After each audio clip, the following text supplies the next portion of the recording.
మీరెప్పుడైనా గమనించారా? శనివారం రోజున తిరుమలలో ఎందుకింత భారీగా భక్తులొస్తారో? ఏదైనా సాధారణ రోజు కాదు. శనివారం రోజుకి శ్రీ వెంకటేశ్వర స్వామితో ఒక గాఢమైన సంబంధం ఉంది. ఈ కథ విన్నాక మీరు కూడా ప్రతి శనివారం స్వామిని స్మరించకుండా ఉండలేరు. హిందూ శాస్త్రాల ప్రకారం శనివారమంటే శనిదేవుడు ప్రభావం అత్యధికంగా ఉండే రోజు. శనిదేవుడు అంటే చాలామందికి భయం. ఎందుకంటే ఆయన ప్రభావముంటే జీవితంలో పరీక్షలు, కష్టాలు తప్పవు.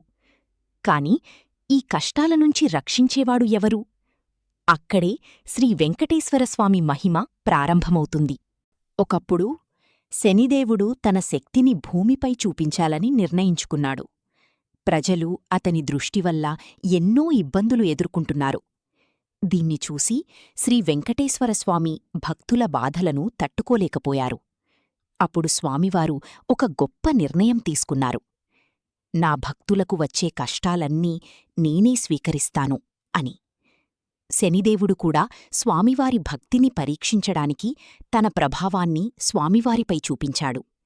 కాని స్వామివారు ఏమాత్రం వెనక్కి తగ్గలేదు. తన భక్తుల కోసం ఆ కష్టాలన్నీ తానే భరించాడు. ఈ సంఘటన చూసి శనిదేవుడు కూడా ఆశ్చర్యపోయాడు. ఆయన స్వామివారికి నమస్కరించి ఇలా అన్నాడు: మీ భక్తులను నేను బాధించను. వారు మిమ్మల్ని శ్రద్ధగా పూజిస్తే నా ప్రభావం తగ్గిపోతుంది అని.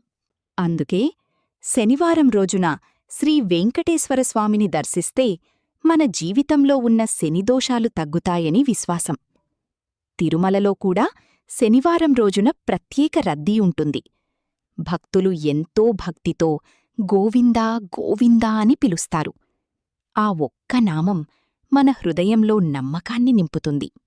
జీవితంలో ఎంత కష్టమొచ్చినా ఒక్కసారి మనస్ఫూర్తిగా స్వామిని పిలవండి. శ్రీ వెంకటేశ్వరస్వామి మీతోనే ఉంటాడు. ఈ శనివారం మీరు కూడా గోవిందా అని కామెంట్ చెయ్యండి. ఈ వీడియోను మీ ఫ్రెండ్స్ అండ్ ఫ్యామిలీతో షేర్ చెయ్యండి. స్వామి ఆశీస్సులు అందరికీ కలగాలి.